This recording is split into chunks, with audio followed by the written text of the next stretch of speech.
So here's what's ahead of you. This program's grant period is a calendar year 2020. Can't believe I'm saying that year. All the grant activity must be within the calendar year of 2020. So some other important dates to remember. The application deadline is September 5th if you are an organization, a 501c3 or a municipality, and September 12th for individual artists. That's everybody else. All deadlines are 4:30 p.m. Eastern time. The public review panels will take place in late October, and the award notifications will be in December, following the Indiana Arts Commission's December quarterly business meeting. And the grant period begins January 1st. You can start your grant at any time after January 1st, 2020. You will be asked to submit a tentative date and location details and finalize your marketing by February of 2020, if you're funded. It's important to note that your first payment of this grant will be 75% of the total award, and it could take up to 3 months to process that. Sorry, state processes take a while, which can be a safe thing in some cases. It's also important to note that if you're awarded the grant, you should contact the property as soon as possible to let them know and to get stuff finalized on their calendar. You'll already have a strong partnership with them at this point, so it'll feel natural to you. Once your project is complete, we will require a final grant report. It is due January 2021, even further into the future, and that's when your remaining 25% of your grant award starts processing. You can also submit that final grant report at any time during the year when you have finished all of your grant activities, and you can receive that remaining 25% sooner. So individual artists applying to this program must be 18 years or older, must be a resident of Indiana for at least 1 year, must be currently living in Indiana, and must be and remain an Indiana resident during the grant period. Each individual artist is required to select a discipline when you're applying. All art disciplines are available for funding in this funding cycle, and we just asked for that information for our own internal data.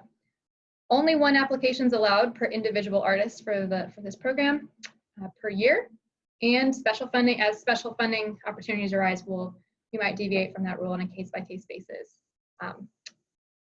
based on our discretion and available funding. If you are an organization applying for this program, you must be a 501c3 currently, or an Indiana public entity, which is you are part of a city, a county, or a state government. You also must be a tax you can have a tax exempt organization acting as a fiscal sponsor or fiscal agent for an organization that does not have its 501c3 status. If you are curious about that, that is a phone call conversation. You should just give me a call and we can work it out. You also must be incorporated in the state of Indiana at the time of the application, have an Indiana address, have a governing body that is representative of your organization's service area, and you can apply for this program if you are currently receiving grant funds from the Indiana Arts Commission through the Regional Initiative Grant, that is an Arts Project Support or Arts Organization Support Grant. Arts in the Parks applicants may request funding between $500 and $3,000 for allowable project expenses. Total project expenses should be at least $500, and any project below this amount is ineligible for funding. There's no match requirement. Funding from this grant can be used to support most aspects of arts program project or service expenses, but do not include capital expenses. Acceptable expenses include artistic fees, you can pay yourself. Our administrative fees, you can pay yourself. Space and equipment rental, travel, facility rental, including the gate or admission fee into the site. Make sure you take that into account, both for you and for any participants you want to pay for. Promotional costs, production costs, supplies, and those things needed to support the project activities. However, the grant award cannot be used to cover unacceptable expenses. They include events in private dwelling places or other locations that are not open to the general public, consumable supplies and materials that are not related to the project, capital acquisitions or equipment items that are $500 or more, so a single type of material or a single piece of equipment that is more than $500, which could be considered an asset and ineligible.